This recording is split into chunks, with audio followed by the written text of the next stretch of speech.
Assalamualaikum and good evening. Welcome to Lebaran AWANI. Thank you so much for joining us to celebrate Lebaran AWANI. I'm Melisa Idris. I'm Hafiz Marzukhi. Selamat Hari Raya. Raya. This year our show is focused or centered around the theme of Masa Anugerah Terindah, which essentially is really about Eid is not just a time to celebrate, and feast and enjoy festivities, but also it's a time for reflection and gratitude and also giving. So join us over the next hour as we delve into this profound idea that time is indeed the greatest gift that we can give and receive. And I'm delighted today to introduce the guests who are joining us today. We have Siti Rahayu Baharin, or more affectionately known as Cikgu Rahayu. She's an education activist and also the founder of Buku Jalanan Caukit, and she's also a leader with Muda. And also Aira Azhari joins us today, Senior Manager of Advocacy and Events at Ideas Malaysia. Thank you guys for joining us. Thanks for Selamat Hari Raya, sharing your Malam Raya with us. So what is in store tomorrow? What does Raya usually look like for the both of you, Cikgu Ayu? Raya, there should be ketupat palas. Oh, Raya kat mana? Where do you Raya? Kedah, of course. Kedah, of course. Where in Kedah? Okay, I live in Megat Dewa, so it's a very small kampung, So my house is in the middle of paddy field. Okay. So that's amazing. And MCO Raya in KL. Oh no. I get you. Yeah. Get me, yeah. What about you, Aira? So I'm a city girl. Okay. So so my parents-in-law are all in KL. My grandmother lives in Klang, so that's like the furthest. And we all get everything done in one day actually. Yeah, so that has been my Raya. But we still have, amazing food and family. So that's the same everywhere, I think. So Raya. Okay, now we know where you guys are having Raya. What's the plan this year? Is it more of the same or something different? Is there something, something planned that is different from previous years? Aira? Well, I have a new nephew, okay. So shout out. New addition to the it's a new family. addition to the family. So I think everyone's looking forward to that. He was born during Ramadan, so I haven't seen him actually. So look forward to having a new member in the family. So that's new. What about Cikgu? Yeah. What's different? Same or same? Raya is always for me, like, first day of Raya is like a vacation. It's a vacation. Really? Yeah. You're the first person I have ever met to say Yeah. first day of Raya is a vacation. Yep. That's like when tensions are high. Raya is like an official trip. But also it's a trip. combination of carbs, like you have carbs and then you have family. That's and the the tension vacation. of that. That's the vacation. When you went to Hatnyai, right? You will eat. That is my. So Raya is like Hatnyai. Yeah, Raya is like Hatnyai, Yeah. Okay. In Kedah, right? Okay, like one house will have laksa, the other house will have bihun soup, the other house will have nasi. So imagine, Yes. and you have to, Go You just have to And you have to stagger, eat, right? stagger. You're going to offend everyone. But I think the interesting thing about both of you is I think you work in a situation where it's about policy and it's about governance. And Raya is usually a time where you chill down, let your hair down, for lack of better word. exactly. Does it seep into Raya? Do you talk about policy changing, affecting change during Raya? What Or you is it see like during your work, right? yeah. Is it like handbrake during Raya? Yeah, I think it is quite a handbrake for me. I mean, I tend to that stereotype or that trope of like, with family, like you stay away from politics. Stay away Yeah. So it's a bit like that. Okay. And also because the nature of my work is also not very. It's not a very common thing. Like it's not like you can tell your relatives, I'm a lawyer, or like a doctor, or a banker, or a teacher, right? So it's a bit difficult as well to explain what I do. Maybe we can kind of backtrack and explain. So Aira, maybe you can share with us what it is that you do. Tell us a little bit about what Ideas Malaysia is for someone who's not familiar, and maybe your kind of role with it. Yeah, so Ideas is we're a think tank. So what think tanks do is we do research and advocacy on different areas of policy in the country. So institutional reforms, economic policy, social policy. We have work also where we do research on orang asli education. Wow. And then we will come up with like reports or papers, and we will present them. These reports to all the relevant stakeholders, so MPs, ministers, people in government. So I was in research, but now I'm in the advocacy and events team. So my job is quite straightforward, which is to how do you translate all these very serious looking policy stuff into things that people out there can digest and can understand. But it's important work. So because of the advocacy, do you sometimes find yourself advocating over during Raya? Raya. Yes, I do. Bila orang datang melawat, tiba-tiba macam ter-advocate sedikit. Yes, I do. I try to stop myself. But sometimes, you know, we're all very passionate about our work, right? So it's not so easy. The lines blur, right? Yes, yes. And there's always some issue going on in Malaysia or, you know, in the world. So, yeah, I have to admit it's not so easy lah. Cikgu, what about you? Maybe you can share a bit about, you know, starting out Buku Jalanan Cawkit and, you know, your current, what are you focused on? And if it actually stops during Raya? You know, I study politics. Okay. Yeah, I study politics. But then I was always a teacher.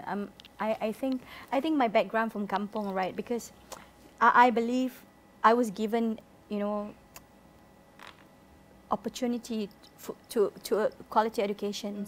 So here I am, you know. So I always believe that every children deserve the same quality education, the same opportunity. My dad always say that if the iron can fly on the sky, right, along, you can do a lot of things in the world. And my father, right, my kampong is very small kampong in Kedah, very, very small. So when I was a teacher, right, I really want my students to, you know, break barriers, not others' barriers, but themselves, you know, to fly high, to do whatever that they believe in. So that's what I've been doing as a teacher. And then I co-founded Buku Jalanan because we understand that there's a lot of children on the street who did not get access to education, you know. And from there, right, I think children's brings me to a bigger world, actually. Children's do that to me. You know, I was able to do all of this because of them, not because of me, but because of them. They are the one who inspire me, and because of my work at Buku Jalanan as well, right? Because Melisa introduced me as someone from Muda, right? You know, even though that's why I introduced that I study political science, but I was never political. Yeah, I was apolitical all this while. I studied, but I was not interested in political party at all. But then, right, when I work in Buku Jalanan, it somehow led me to the idea that I want to drive policy for these children. Can I ask you about the children that you work with? What's Raya like for them? I mean, I think amid all the festivities and you know, all the laughter, we have to remember the people who are struggling. The children that you work with, what's a typical Raya like for them? Okay, children that I work with, right? You know, I really adore their parents. They are really hardworking people. So whenever people come with the idea that the poor are poor because of their attitude and because they're lazy, right? That's so wrong. Because I live, you know, I work with the people who kais pagi makan pagi, you know? But then they work really hard and they try their best to ensure that their children get the best. You know, there's this one time that we share in our WhatsApp, right? What do you eat for today? You know, the things that they eat, right? I was like, yeah, it might not be in, you know, beautiful pots or plates, right? But the look of their food, right, is so delicious. So it shows that whatever it is, the parent would try to ensure that that's the best Raya for them. And for the children that I work, because I work with the marginals group in around Kuala Lumpur, around Cawkit, some of them are without documentation, some of them are the urban poor of Kuala Lumpur, right? We try our best to share whatever that we have with them so that all the children enjoy the same things, you know, food.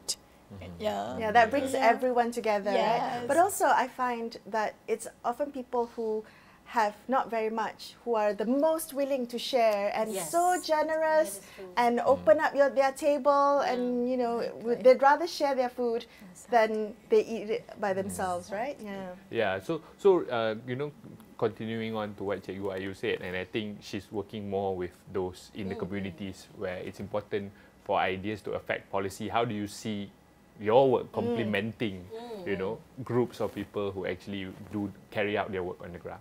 Yeah, I think, you know, this is why it's so important to have different groups doing different things in civil society, because we all need each other, right? So without the kind of work that Cikgu Ayu does, you know, without the work that our women's groups do with vulnerable women, there will be no way to inform say think tanks like ideas in our own work, right? So, I mean, take this issue now on citizenship and statelessness, right?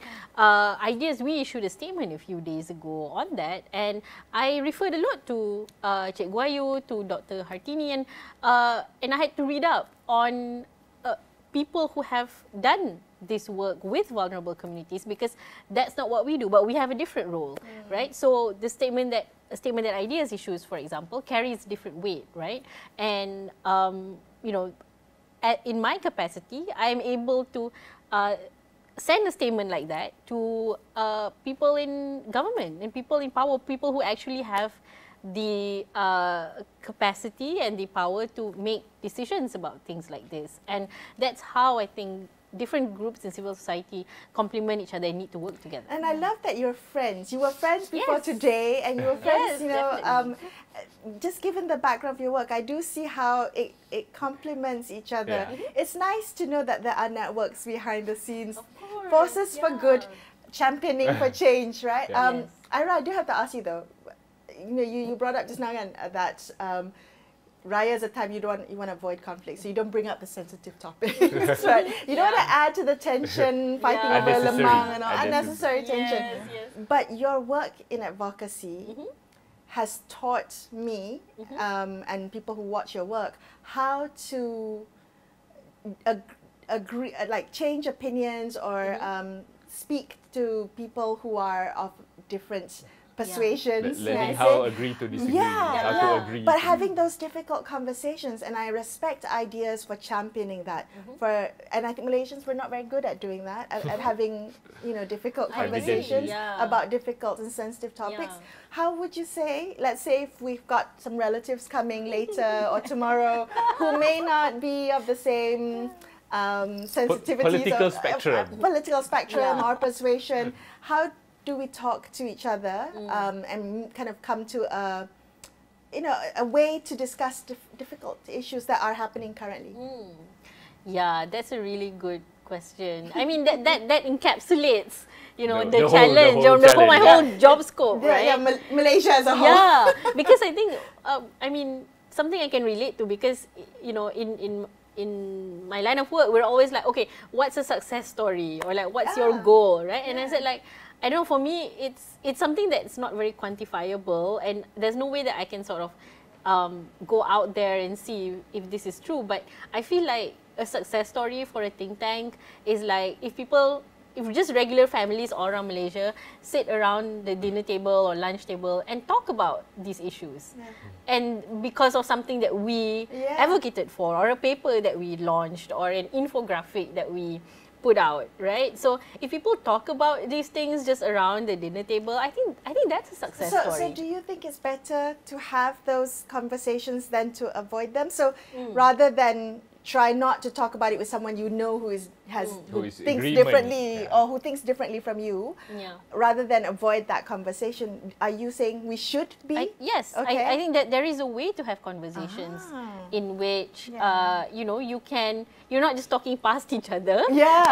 Social media does that, right? So of course there's a whole conversation about how social media just like you know, takes away nuance and gives no incentive for people to be like, to explain things properly and to understand who is on the other side of that phone or that computer screen that you're typing this really mean thing about. So I think we should have more real conversations and try to learn how to have the conversation. And maybe Raya is the right time to do that when we're all kind of full and happy and festive mood. Just baju, nice baju, just got duit Raya. So maybe that's the right time. And then talk about citizenship. There you go. Exactly.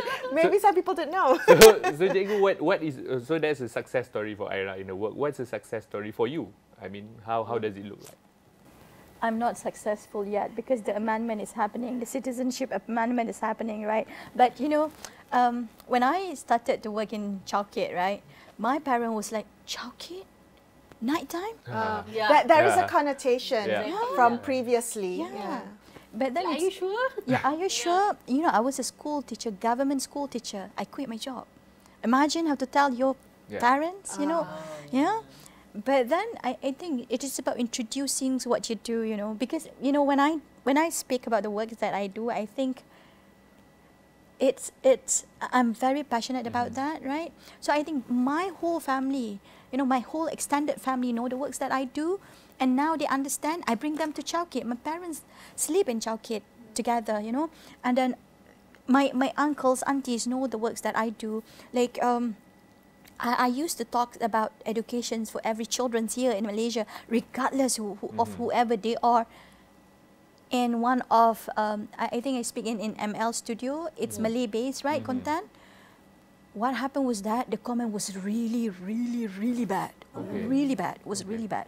Because I think, the xenophobia is kicking in and everything, right? And my sister called me, Along, stop talking about all of this, please. What if Ma... And because another of our auntie, we call her Chuck. What is Ma and Chuck read the comment? They will be sad. I was like, so I called my mother and I told her and I explained to her, right? They understand.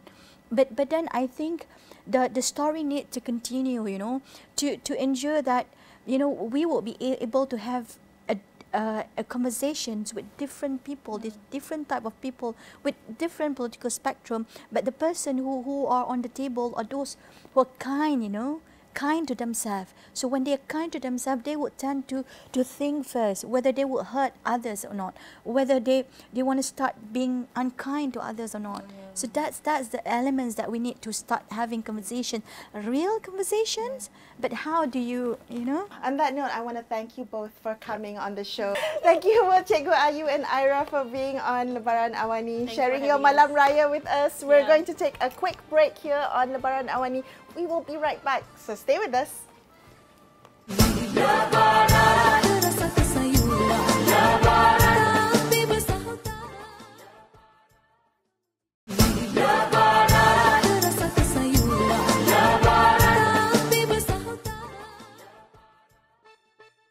Welcome back to Lebaran Awani. I'm Hafiz Marzukhi. And I'm Melisa Idris. So, as we know, every time during Raya, one of the most integral things, important things is, of course, food. Yes. And more specifically, desserts. But I know, Mel, I know you like your ketayaps. But what is your favorite dessert for Raya? Okay, so ketayap you can get any time, right? Any time of the year. But when it comes to Raya specifically and the kuih Raya, I am quite addicted to kuih makmur. Ooh, okay. Especially if and this is really rare. Sometimes you get kuih makmur yang inti dalam dia bukan kacang, not nuts, but kurma. Even amps up the flavor even more. It amps it up. Yes. I love mazola, which has some elements of kacang. But I think one of the most unique things for Raya in KL is a Parisian bakery. Would you believe it or not? So Parisian delicacy patisserie for kuih Raya? For kuih Raya, apparently there's sablé and everything. Want to know what's it? I actually earlier today I had a conversation with a Malaysian-based, classically trained baker. Wow. Okay, I want to learn more. Let's roll the tape.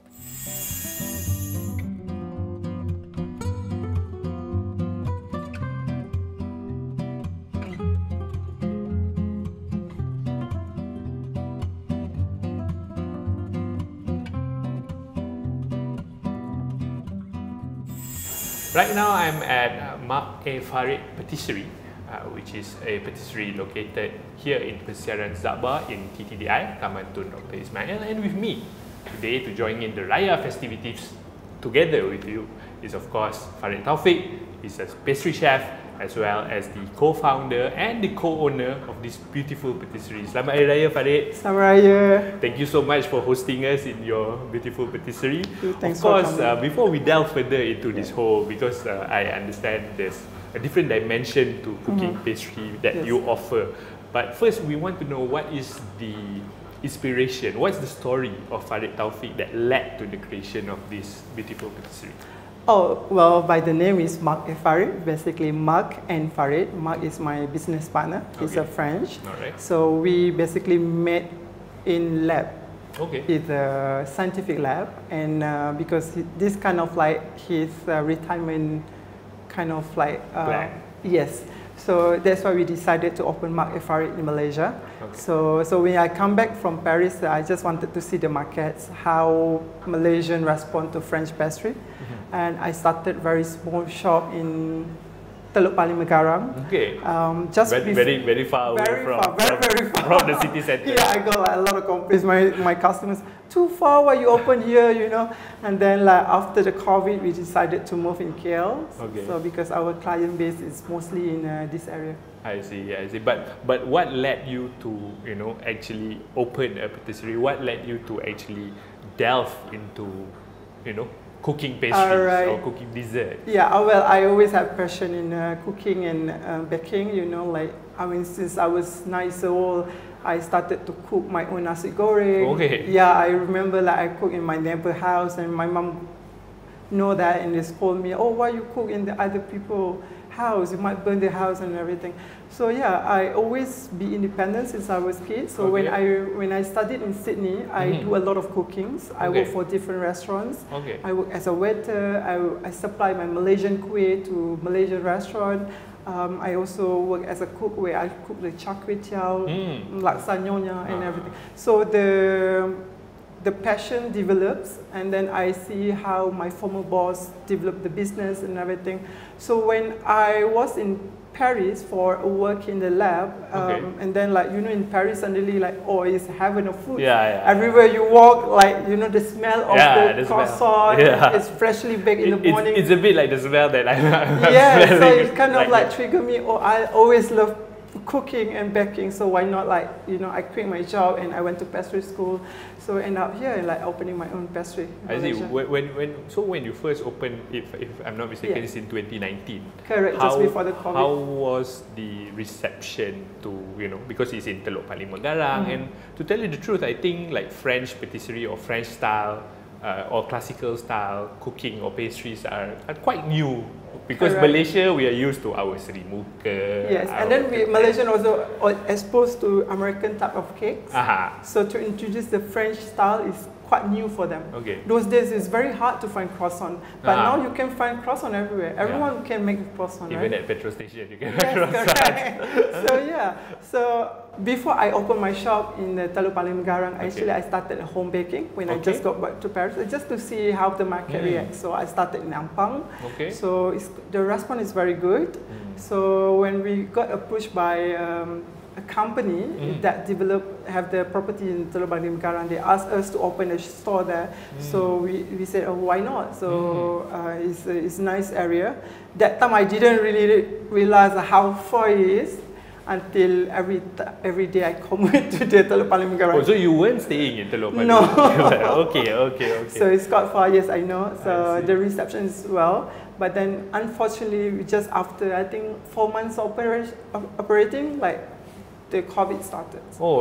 It was right at the window. So how was COVID? Because I think COVID affected different people differently, right? And I understand being a baker and everything requires people to physically be in the store and smell it and see it, right? How has that been for the business? To be honest, COVID is tough because it's unprecedented. Like I didn't expect that. I mean, especially it's affect the whole entire world. So surprisingly, I must say during COVID we did quite good. I think mostly because that everyone's scrolling at yes, people like order online. Okay, well, luckily we still have the delivery service. Delivery service. So like people, like surprisingly, people can spend like 20 ringgit cakes and 60 ringgit of delivery. Can you imagine like spending like more delivery, like almost 80%? I was so surprised. I was like, oh, people are willing to pay for my food.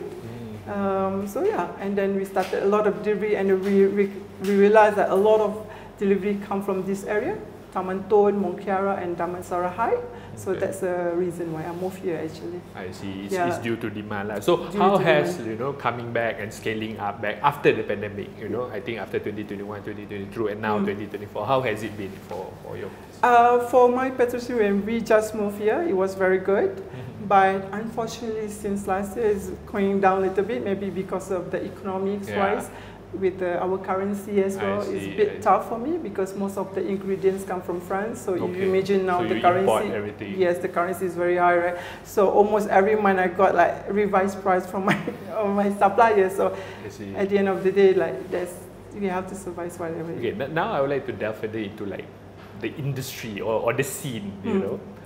What sets Mak Farid apart from other, bakeries or home bakers, in KL at least? What would you say that means? I must say, like when I first started, like I did a lot of things. I did a lot of mousse cake. I did a lot of glazed cake. So at the end of the day, I really noticed that my customers are more into tarts, more into something simple, fresh, and very high quality ingredient. So I think now we are focusing on that. So what set me apart is my style, my originality, because like you can always copy people, but at the end of the day, like people will not remember exactly because they might say, oh, I got this from other places, I got this from other places. So when they come to my Farid, oh, your mixed berry tart is very good. So they remember certain things of your signature tarts. I see. So what's the thinking behind when you're creating a menu for us Malaysians? Because Malaysia, we go everywhere, right? Across the spectrum. And sometimes we really like really sweet stuff, sometimes we like savory, sometimes we like mix, sometimes we like cheese lele, but so what's the thinking in terms of, do you inject a bit of Malaysian flavors into your French patisserie? I'm not really inject, but I adapt the sweetness, the palate, the flavor into our local palates, but not exactly injecting. I see. So because I know like I create a lot of things, but at the end of the day I tell my staff like, oh, people still buying this, they don't buy the new one. So it's very hard because Malaysian, we are not exposed to trying new things. Especially Malays, they will stick like the safe palette. If they familiar if they like one thing, they will just keep going for it. So what are the stories or other recipes that you've tried out and you've seen work, and what didn't work? Maybe you can share some of your stories. For me, I like fruits, I like a little bit sour, I created like, for example, the calamansi macaroons. Some people like, but some people don't. So at the end of the day, a lot of more wastage than selling. I see. So like every time like customers come, oh, you don't have no more. Unfortunately, for the moment, no, but we will bring back. So it's very difficult. So, at the end of the day, as a pastry chef, you can always create a lot of things, a lot of nice and beautiful things. But as a business owner, my concern is about the money flow, the sales, and the profit as well. So I have to be balanced between both. So how do you balance that? I'm sure there's passion, right, in cooking. There's always like you want to experiment with new flavors, but at the same time, you have the realities of economies hitting, right? How do you balance that? Normally, like those are new things we make like for special events. Malaysian, we have a lot of festive. We have Deepavali, we have Christmas, we have the Chinese New Year. So we create those specifically for that festive. So people will know that, oh, this flavor only for that. So they cannot miss that particular season. Since we're talking about season, we're in the festive Raya season. What does your patisserie offering this particular season? Oh, well, Raya is all about the Raya kueh and cakes and everything. Biskut Raya, correct. So we are making, as usual, in the past few years, our Biskut Raya. Okay, but what are the flavors that you're offering? For this year, we offer 5 flavors. Our signature caramel sablé. And then we have the Romia cookies, pistachio sablé, we have almond sablé, and also chocolate caramel sabli. Okay, for those out there who's probably not familiar with sabli, but how would you make an equivalent? What is the closest basically thing like, to a Malaysian? It's French butter cookies. Okay. Like that's just in French, the butter cookies, they have different type of butter cookies. So sabli is one of them. So yeah, sabli means, if you translate literally, it means sand. Okay. So like when you bite, it's like sandy texture. The Yes, texture. correct. I see. So what's next for Mak Farid? What are you thinking moving forward? You know, from 2024 onwards. You know, what are in the plans? Well, as a business owner, you always wanted to grow your business, to have more branches, to grow bigger teams and everything. But when I started the Mak Farid, my intention always, I wanted to have like my own space. I'm very private, so very intimate to my customers, so I know my customers very well.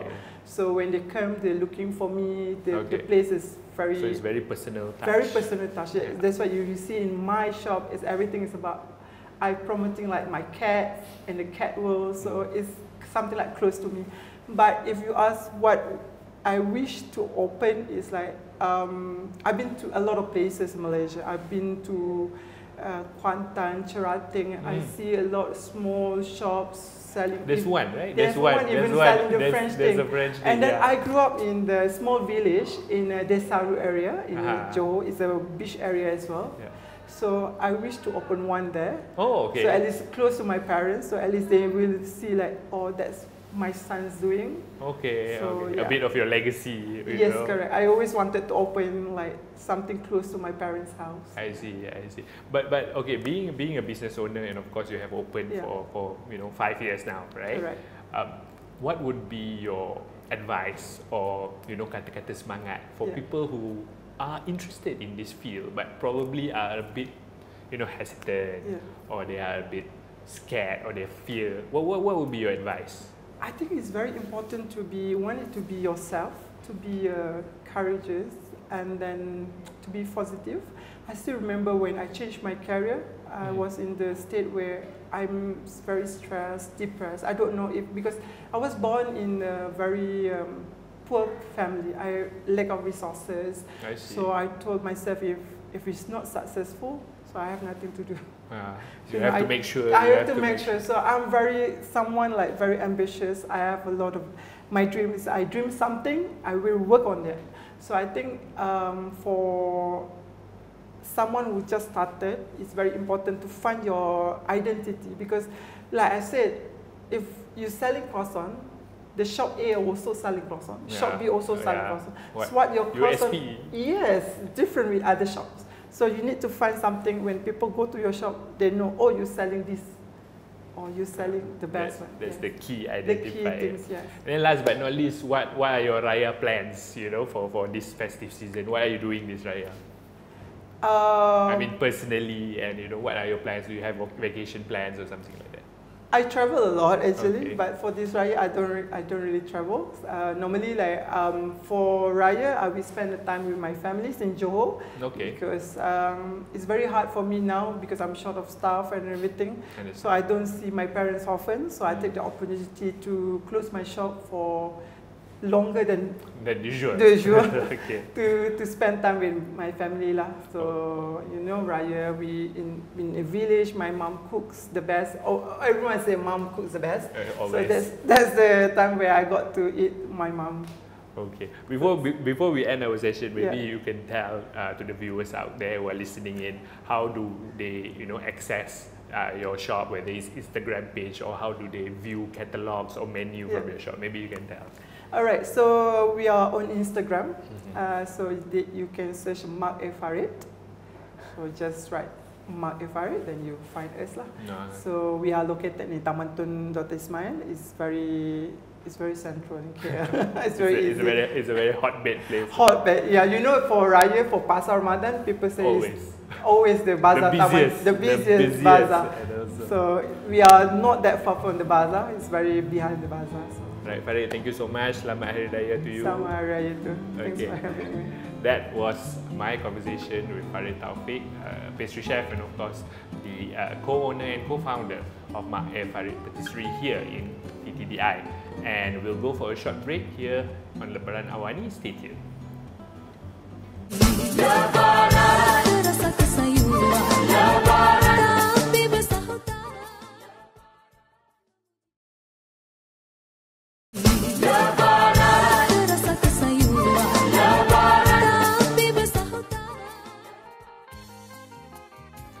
Welcome back to Lebaran Awani. I'm Hafiz Marzukhi. And I'm Melisa Idris. Selamat Hari Hari Raya. Raya. So before the break, Melisa, Yes. I actually spoke to the local patissier, Farid Tawfik.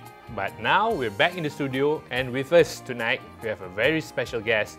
He is a member of the cabinet. He is, of course, the Minister of Natural Resources and Environmental Sustainability, Nazmi Ahmad. YB, thanks so much for coming and spending your Raya Eve with us. Malam Raya with us. Thank you. Thank you. Other than that, he is also the MP for Setiawangsa and he's also the Vice President for PKR. So, Minister, thank you so much for coming and gracing our studio. How has Ramadan been for you? It's been busy and hectic, and I think it's a bit more challenging because it's hotter this year, drier. Yeah. But all in all, you know, it was a good month. Okay, that's good. So what is a typical Hari Raya for you? Well, I've tend to celebrate my Hari Raya in PJ, where my parents. So first day Raya. Yes. Even when I had my grandma around in KB, we would normally celebrate Hari Raya, first day Hari Raya in KL, in PJ. Sorry. Okay. You know, I have nieces and nephews and grandnieces and grandnephews. Oh, already. Yeah. So Second tier. yeah. So it's very you know, very colourful, very hectic. Of course, you know, everyone. I also my in-laws are in Sungai Buloh. You know, we will try to gather and with my parents as well in PJ. What are your family Raya traditions that you do, Do you have year any? after year? Well, ours is quite simple, you know. But I mean, if it's the food, then traditionally for my family, my mom would cook, you know, nasi dagang or. Yeah, primarily Raya would be nasi dagang. Oh, of course, we have the lemang. My dad loves lemang. You know, the other stuff, maybe pulut kuning. And which do you cook? I don't. I mean, I don't think other than my student days, I don't think I've cooked during Raya. So you partake only, you don't contribute to the cooking. Do you have a favourite like Raya cookie or biskut Raya or anything? I'm not really a cookie person. I see. But nasi dagang and nasi dagang Kelantan. Savoury lah, savoury. Yes, I'm more of a savoury person. Savoury. Okay. Of course, looking back, of course, you've been a minister for almost 2 years, I guess. And you know, there's a difference of celebrating Raya as a minister and before you become a minister. How has it been like for you, you know, celebrating Raya before you enter the cabinet and now as a cabinet member? Is there a difference? Yeah, could you give us an insight or a perspective? I mean, I think for me, it's not that dramatic in that sense because, you know, when I first got elected in 2008, I was already part of the Selangor state government. Then I became like, when I was exco in Selangor, I think it was more intense because, you know, Ramadan, you know, the Tuanku would go down to across the state for about 20 nights throughout Ramadan. And we would be there with the Menteri Besar and then and the senior government officials. And then first day we will go to, I mean, then we'll go to Masjid Negeri and then go to the palace. So those days, I mean, I wouldn't be able to, you know, do any other thing before at least getting the palace visit sorted. Right. Now it's a bit more relaxed. I think last year was colourful. The Agong at that time, you know, opened the doors, you know, for everyone, and we brought our families to Istana Negara during the first day of Hari Raya. But otherwise, I mean, I think, you know, normally everyone winds down during that time. Are there Raya duties for ministers? You know, we, what do you call that? You know, so like last year, I think PM just said that, you know, those who are celebrating in KL, you know, then, you know, you should go to the Istana Negara one. But most of the time, you know, it's that those few days we have it with family. Oh, that's good. At least there's some downtime for ministers as well. I just want to come back very quickly to the traditions of Raya.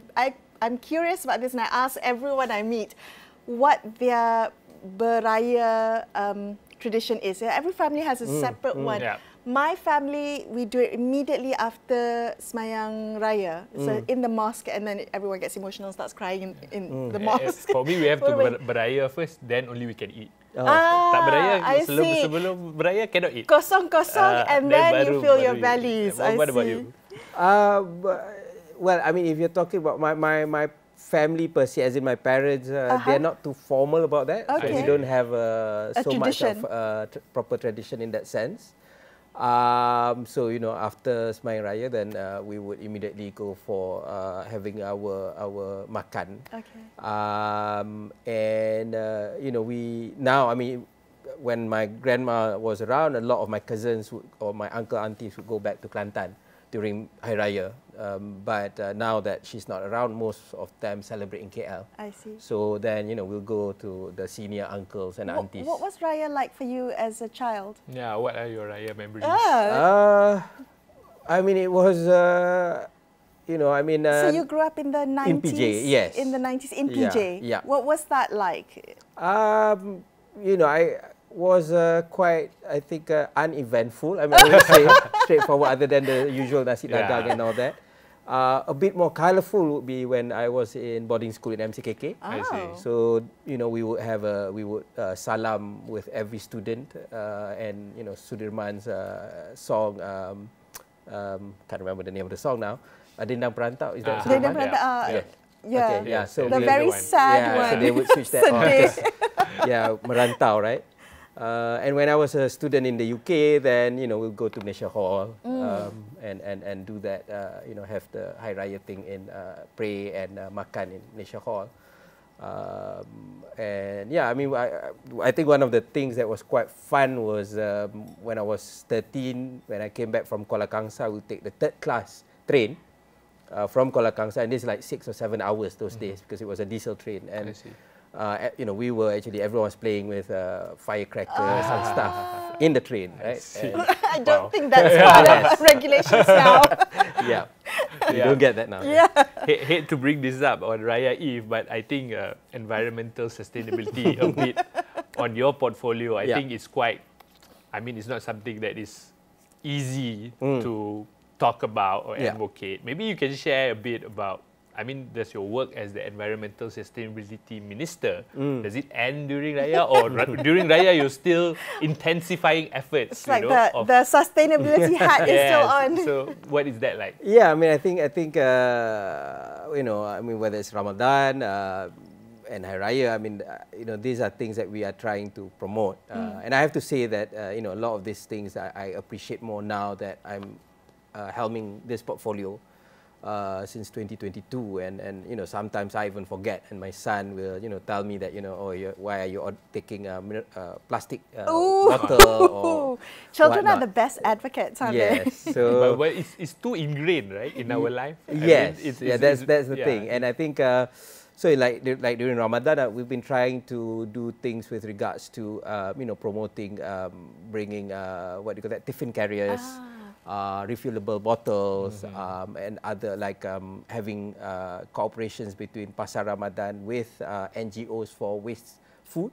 So, you know, those food can be either used for other people or can be then put into a compost.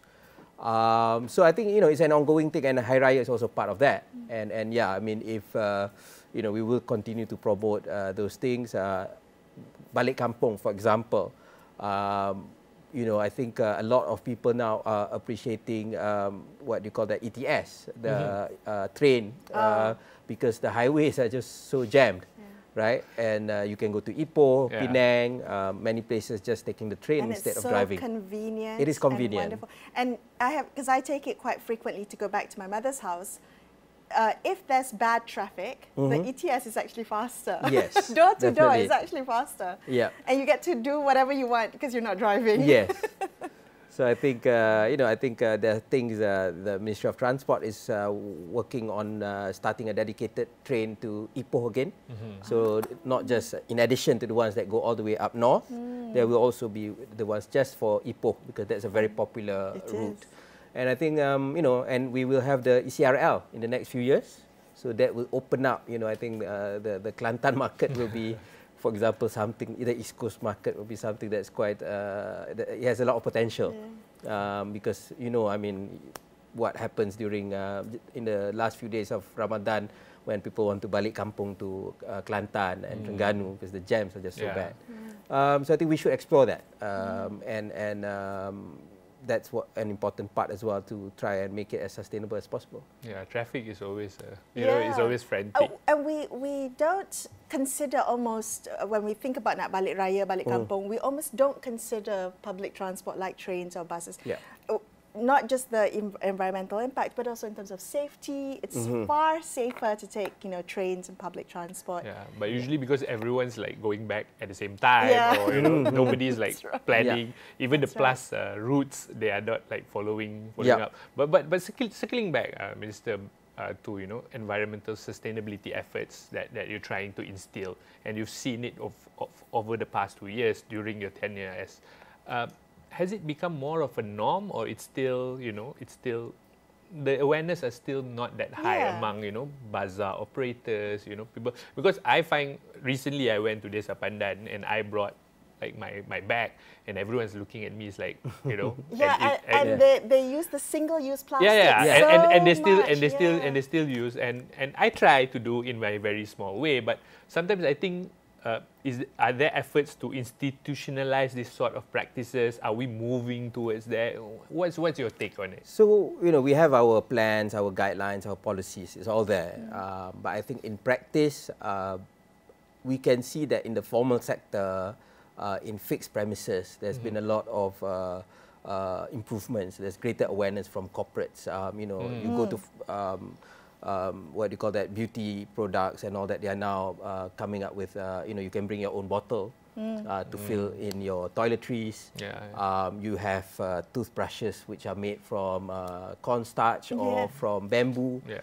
But, and of course, using the bags, a lot of places now you either have to pay to extra. To pay extra, or you only have the woven bag, which is much more expensive, 3-5 ringgit. But the challenge is in the informal sector, which is big in Malaysia, right? So our pasar malam, our pasar Ramadan. And I think we are looking at various options as well. Of course, ideally is of course bringing all this, containers and bottles so that we do not have to use plastic bags or containers. But if we can't, because a lot of things are done now with you order your food and everything online. We should then look at what are the sustainable, whether it's a paper container or there's also truly biodegradable plastic. So minimize the damage as much if you can. I mean, of course, ideally, you bring your own thing, then there's no rubbish. But we do know that there are still gaps, right? People. So, why do I have to ask you, before you got this portfolio, were you a big kind of eco warrior yourself? And the reason I'm asking is, how did you manage to kind of get all this education? Because you had to get educated about the environment, right? Reading a lot of books and watching a lot of videos, but no, I mean, I do try. I had a compost. That's actually quite good. I've always been curious about things like renewable energy. About biodiversity. I worked to try and find solutions for preserving Bukit Dinding, which is urban forest in the middle of my constituency in Setiawangsa. But I wouldn't say that I was out there, but now I've been being here, doing my thing, meeting my counterparts abroad. I've seen that there are so many other things that we can do immediately. Just like water containers. You can, if you can't use filtered water or drinking water, you can at least use it in a box, in a carton, right? I remember the PM. There's some in our cafes.